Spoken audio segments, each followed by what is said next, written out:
என்ன கண்ணுங்களா, எல்லாரும் எப்படி இருக்கீங்க?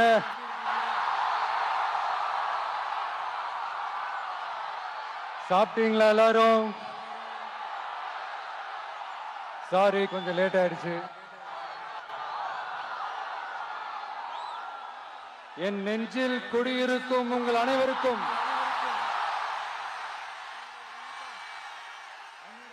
என்னுடைய வணக்கம்.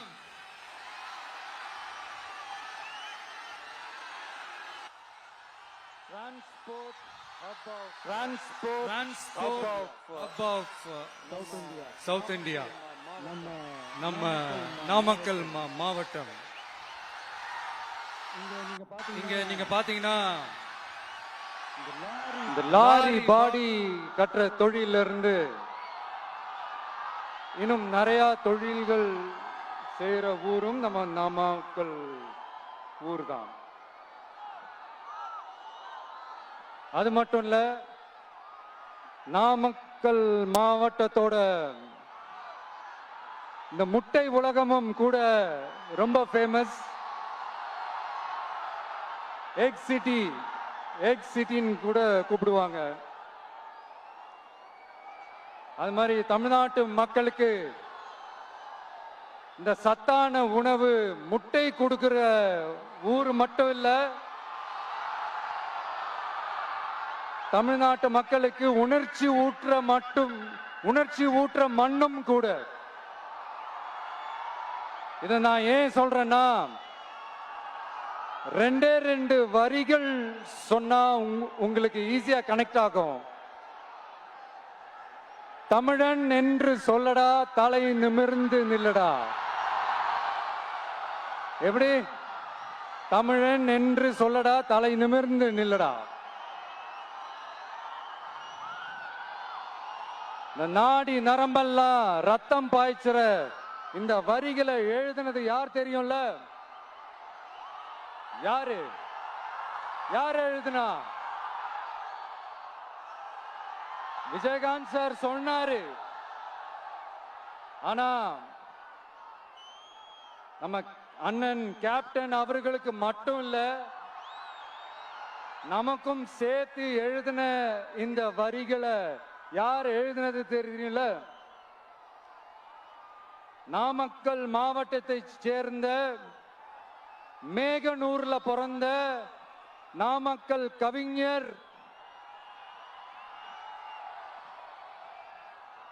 திரு ராமலிங்கம் பிள்ளைதான், அவர்கள்தான். அடுத்து தமிழ்நாட்டு மக்களுக்கு இந்த இடஒதுக்கீடு உரிமையா வழங்கினதும் இதே நாமக்கல் மாவட்டத்தை சேர்ந்த திருச்செங்கோடு பகுதியில இருக்கிற ஒருத்தர் தான்.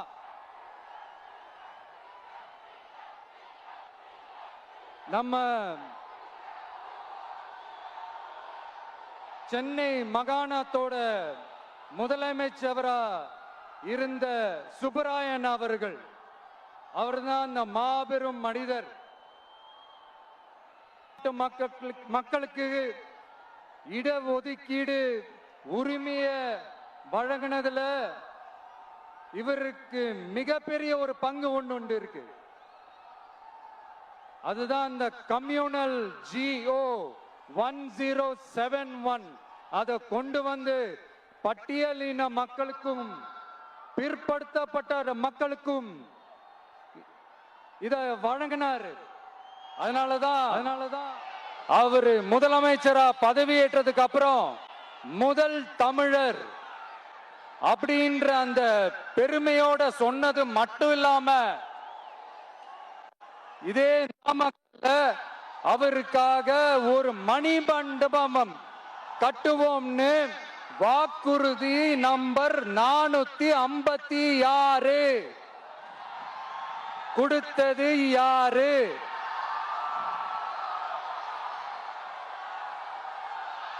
சொன்னாங்களே, செஞ்சாங்களா? அதாவது ஒரு படத்துல நம்ம வடிவேல் சார் இந்த எம்டி பாக்கெட் எடுத்து இப்படி காட்டுவார் தெரியுமா? அந்த மாதிரிதான் ஒவ்வொரு வாக்குறுதியும் படிச்சுட்டு அந்த எம்டி பாக்கெட்டை இப்படி நம்ம காட்ட வேண்டியதுதான். இப்ப நம்ம அந்த நாமக்கல் மாவட்டத்துல வாக்குறுதிகளா அது செய்வோம் இது செய்வோம்னு நிறைய சொன்னாங்களே, அதுல ஒரு சின்ன லிஸ்ட் மட்டும் இப்ப நம்ம பார்ப்போம். ஒவ்வொரு ஒன்றியத்திலும் தானிய சேமிப்பு கிடங்குகள் அமைக்கப்படும். இவை உலர் களங்களுடன் கூடிய கொள்முதல் நிலையங்களுடன் இணைக்கப்படும். வாக்குறுதி நம்பர் 50.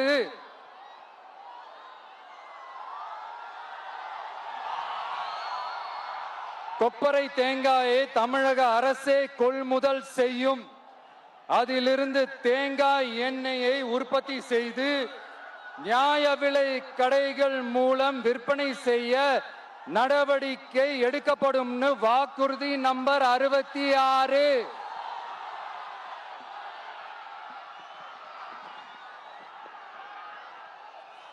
நியாய விலை கடைகளில் நாட்டு சர்க்கரை வெல்லம் ஆகியவற்றை விநியோகம் செய்ய நடவடிக்கை எடுக்கப்படும். வாக்குறுதி நம்பர் 68.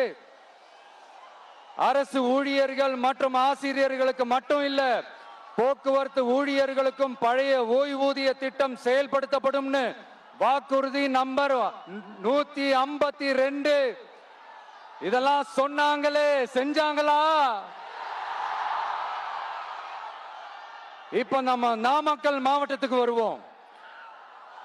ஒரு நாளைக்கு 5 கோடி முட்டைகள் உற்பத்தி செய்யப்பட்டு உலகம் முழுவதும் ஏற்றுமதி ஆகிற இந்த நாமக்கல் மாவட்டத்தில் அந்த முட்டைகள் வீணாகாம பாதுகாப்பா வைக்க முட்டை சேமிப்பு கிடங்குகள் அமைக்கணும்ன்ற அந்த கோரிக்கையும், பாக்டீரியா மற்றும் வைரலாஜிக்கல் பரிசோதனையை மேற்கொள்ள ஆராய்ச்சி மையம் அமைக்கணும்ன்ற கோரிக்கையும் பல ஆண்டுகளா இருக்கு. ஆனா அதை இதுவரைக்கும் ஆண்ட கட்சிகளும் சரி, இப்ப ஆளும் கட்சிகளும் சரி, அதை பத்தி கொஞ்சம் கூட யோசிக்கவே இல்லை. அப்புறம் திமுக எம்எல்ஏவுக்கு சொந்தமான ஒரு மருத்துவ கல்லூரியில் நடைபெற்ற கிட்னி திருட்டு, அதுதான் நாடறிஞ்ச விஷயமாச்சு. அதை நான் திருச்சியிலே பேசியிருந்தேன். ஆனா அதுல நம்ம நாமக்கலை சேர்ந்தவங்க தான் அதிகமா பாதிக்கப்பட்டிருக்கிறதா சொல்றாங்க. அதிலும் குறிப்பா விசைத்தறியில் பணிபுரியும் ஏழை பெண்களை குறிவைத்து அந்த கிட்னி திருட்டு நடந்திருக்குன்னு சொல்றாங்க.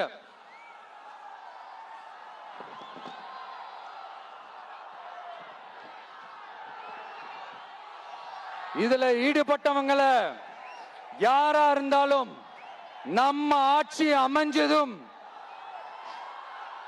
கடுமையாக தண்டிக்கப்படுவார்கள். இந்த கிட்னி திருட்டுக்கு ஆரம்பம் எங்க இருக்குன்னு பாத்தீங்கன்னா, கந்துவட்டி கொடுமையில இருக்கு. அதாவது விசைத்தறி தொழிலாளர்களோட வாழ்க்கை தரத்தையும் பொருளாதாரத்தையும் இந்த ஏமாற்று மாடல் திமுக அரசு மேம்படுத்தாத காரணத்தால அவங்க கிட்னி விற்கிற அளவுக்கு தள்ளப்பட்டிருக்கிறாங்க. இது எவ்வளவு பெரிய ஒரு கொடுமை! விசை தொழிலாளர்களோட வாழ்க்கை தரத்தையும் பொருளாதாரத்தையும் மேம்படுத்த தேவையான தீர்வுகளை யோசிச்சு உறுதியா எங்க தேர்தல் அறிக்கையில சொல்வோம்.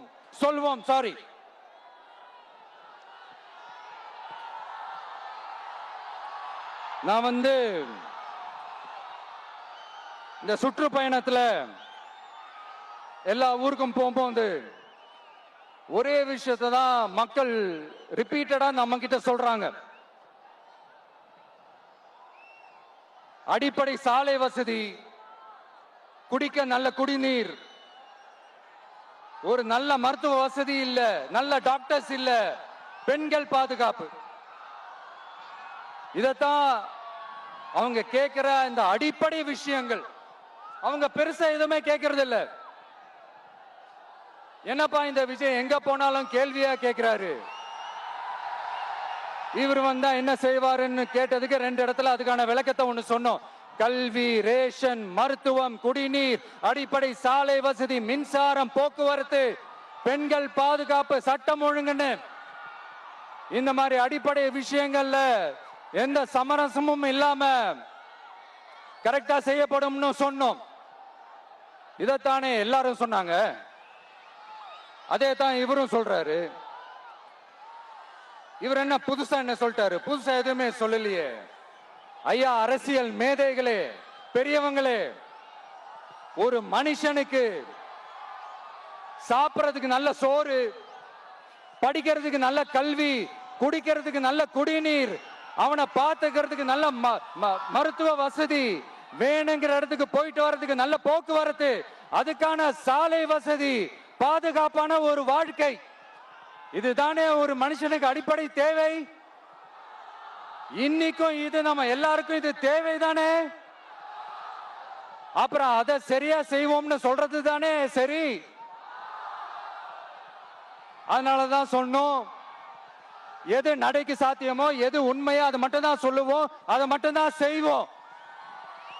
இந்த திமுக மாதிரி பொய்யான வாக்குறுதிகளை எப்பவுமே கொடுக்க மாட்டோம். புதுசா சொல்லுங்க, புதுசா சொல்லுங்கன்னா என்னத்த சொல்றது? எனக்கு புரியலையே. என்னத்த புதுசா சொல்றது?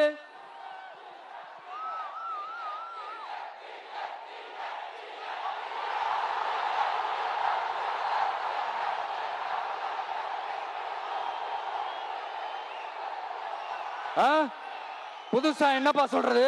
செவ்வாய் கிரகத்துல ஐடி கம்பெனி கட்டப்படும், காத்துல கல்வீடு கட்டப்படும், அமெரிக்காவுக்கு ஒத்தடி பாதை போதப்படும், வீட்டுக்குள்ளே ஏரோப்ளேன் ஓட்டப்படும். இந்த மாதிரி அடிச்சு விடுவோமா? நம்ம சிஎம் அவர்கள் அடிச்சு விடுவாரு, அந்த மாதிரி அடிச்சு விடுவோமா?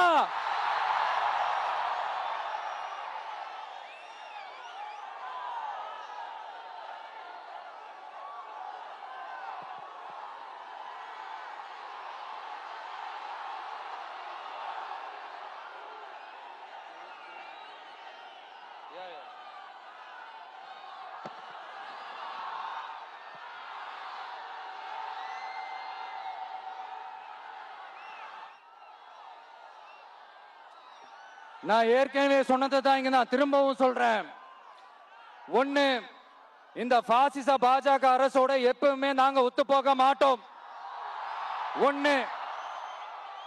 ரெண்டாவது, இந்த திமுக அரசு மாதிரி அண்டர் கிரவுண்ட் டீலிங், மறைமுக உறவுக்காரர்களா இந்த பாஜகவோட எப்பவுமே நாம இருக்க மாட்டோம். ரெண்டு. மூணாவது, மூச்சுக்கு முன்னொரு தடவை அம்மா அம்மா அம்மான்னு சொல்லிக்கிட்டு ஜெயலலிதா மேடம் சொன்ன அந்த விஷயத்தை டோட்டலா மறந்துட்டு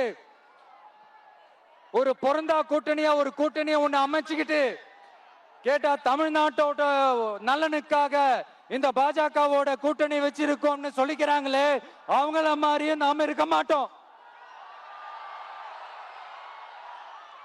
இல்ல, நான் தெரியாம தான் கேக்குறேன். இந்த பாஜக அரசு தமிழ்நாட்டுக்கு என்ன செஞ்சிட்டாங்க? நீட்டை ஒழிச்சிட்டாங்களா? கல்விக்கு தேவையான அந்த நிதியை முழுசா கொடுத்துட்டாங்களா? இல்ல தமிழ்நாட்டுக்கு தேவையான எல்லா விஷயங்களையும் தான் சரியா செஞ்சிட்டாங்களா? அப்புறம் எதுக்காக இந்த சந்தர்ப்பவாத கூட்டணின்னு நான் கேட்கல. புரட்சி தலைவர் எம்ஜிஆர் அவர்களோட உண்மையான தொண்டர்கள் அவங்க கேக்குறாங்க. சரிப்பா, அவங்க கூட்டு பொரியல் அப்பளம்னு எதையாவது கிண்டிக்கிட்டோம், நமக்கு எதுக்கு? மக்களே, இன்னொரு முக்கியமான விஷயம், இத கவனமா கேளுங்க. அதிமுக பாஜக நேரடி ஒரு உறவுக்காரர்கள்னு எல்லாருக்குமே தெரியும். அவங்களோட கூட்டணி மேல மக்களுக்கு எந்த ஒரு நம்பிக்கையும் இல்லைன்னு எல்லாருக்குமே தெரியும். ஆனா அட் த சேம் டைம் இந்த திமுக குடும்பம் இந்த பாஜகவோட அண்டர் கிரவுண்ட் டீலிங், மறைமுக உறவுக்காரர்களா இருக்காங்கன்றது தயவு செஞ்சு மறந்துடாதீங்க. வரப்போற தேர்தல், அடுத்த வருஷம் வரப்போற தேர்தல் நீங்க திமுகவுக்கு ஓட்டு போட்டீங்கன்னா அது பாஜகவுக்கு ஓட்டு போட்ட மாதிரி.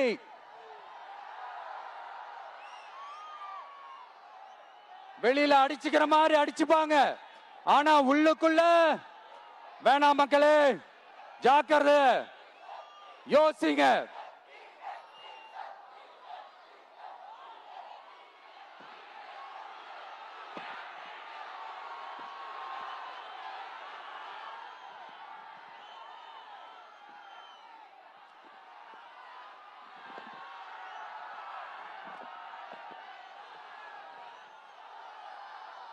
அதனாலதான் மறுபடியும் சொல்றேன், திரும்பவும் சொல்றேன், 2026ல ஒண்ணு இன்னொன்னு ஒண்ணு இன்னொன்னு. அதாவது ஒண்ணு மாபெரும் மக்கள் சக்தி கொண்ட எளியோரின் குரலா இருக்கிற களத்துல இருக்கிற டிவிக்கு, இன்னொன்னு கொள்கை என்ற பேர்ல மக்களை ஏமாத்திக்கிட்டு கொள்ளையடிச்சுக்கிட்டு தமிழ்நாட்டை ஏமாத்துற இந்த டிஎம்கே. இந்த ரெண்டு பேருக்கு நடுவுல தான்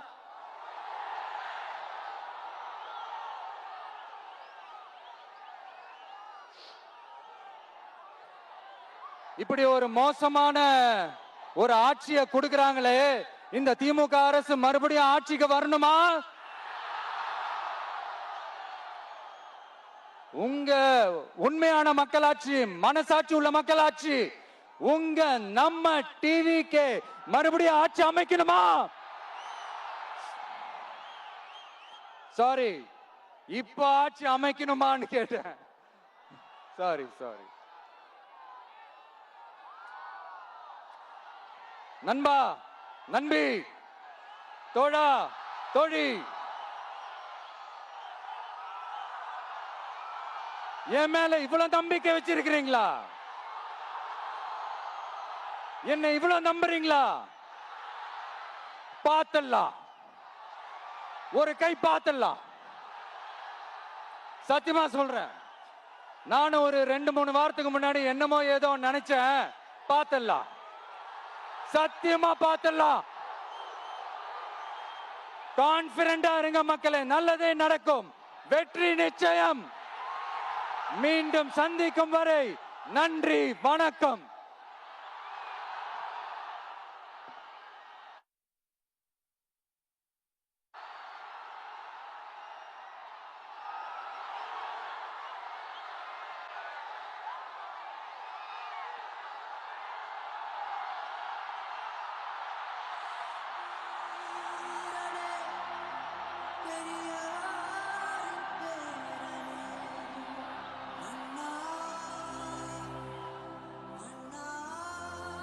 ஆரம்பத்துல பேசும்போது மைக்கு, சாரி, எனக்கும் அந்த மைக்குக்கும் ஒரு மாதிரி ரொம்ப டிஃபரன்ஸா கேட்டுட்டு இருந்தது.